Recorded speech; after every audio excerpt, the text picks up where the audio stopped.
System একই আছে, এখন অন্যরকম হচ্ছে।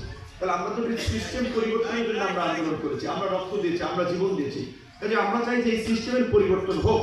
সেই সিস্টেমের পরিবর্তন করতে গিয়ে যদি এই সরকারকে বছর দুয়েক সময় ক্ষমতায় থাকতে হয়, সরকারে থাকতে হয়, আমার মনে হয় না যে দেশের মানুষ সেটা নিয়ে খুব বিরোধিতা করবে। শেখ হাসিনা 16 বছর ছিল, আমরা সহ্য করেছিলাম।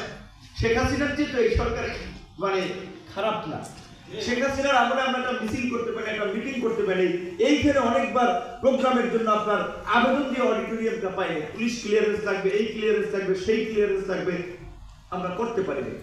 এখন তো আমরা বক্তব্য দিতেছি, প্রোগ্রাম করতেছি, ডিএমপির কমিশনার গেলে চা খাওয়ায়, কথা শুনে, আইজিপি কথা শুনে, উপদেষ্টারা কথা শুনে, উপদেষ্টাদের বিরুদ্ধে আন্দোলন করতে পারি, কথা বলতে পারি, ইউনূস সাহেবকেও গালি দিতে পারি। এই তো অবাধ স্বাধীনতা, এটা তো আমাদের ফিরে এসেছে। এই সরকার তো দিচ্ছে, এই সরকার তো হাসিনার মতো আপনার কিংবা তার ডিজিএফআই এনএসআই মতো, এই সরকারের এনএসআই ডিজিএফআই তো আপনাদের হাউজে ফোন করে বলছে না তারা এটা কি নিউজ করেছে, এই নিউজ তুলে দেন। এই সাংবাদিককে তাকে চাকরিচ্যুত করেন, তাকে এলাকা ছাড়া করেন, এইটা তো এই সরকার কেউ বলছে। নির্বাচন আমাদের দীর্ঘদিনের দাবি, ভোট আমাদের দীর্ঘদিনের দাবি, যে আমরা ভোট দিতে পারি নাই, আমাদের পছন্দের জনপ্রতিনিধি নির্বাচন করতে পারি নাই, সেটা অবশ্যই হবে।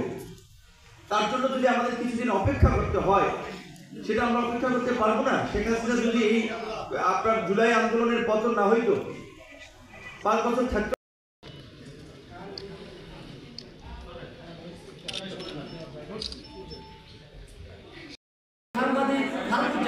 তাদেরকে এবং ধন্যবাদ জানাই তাদেরকে যারা এতক্ষণ পর্যন্ত অতিথি হিসেবে যারা আছেন, যারা একটি বিপ্লব সাধন করেছেন, লাইন তার বিপ্লবের যাকে সামনে পর্যন্ত এখানে আমরা উপস্থিত হয়েছি, আর আগামী দিনে উপস্থিত হবে।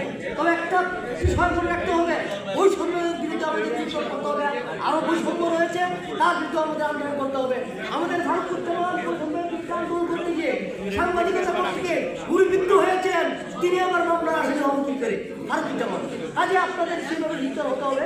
আমাদের মধ্যে যারা আছে, কাজে এই আসি বিপ্লবে আহ্বান জানিয়ে আবারও আমরা জাগাতে হবে। ধন্যবাদ সকলকে। শিক্ষা মির্জা সহ শারমিন আক্তার সহ সবাইকে আজকের অনুষ্ঠানের প্রধান অতিথিকে ফুল দিয়ে বরণ করে নেওয়ার অনুরোধ করছি, প্লিজ।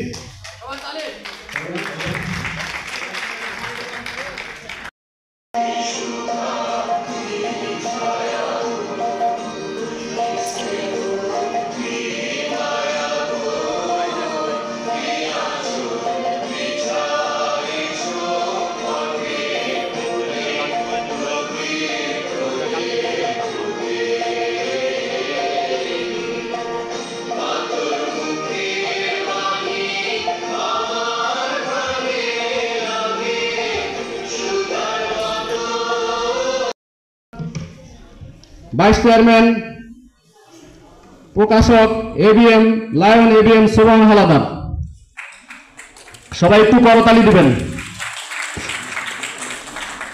এখন এই সংগঠনকে দিয়েছেন, এখন ক্রেস্ট গ্রহণ করবেন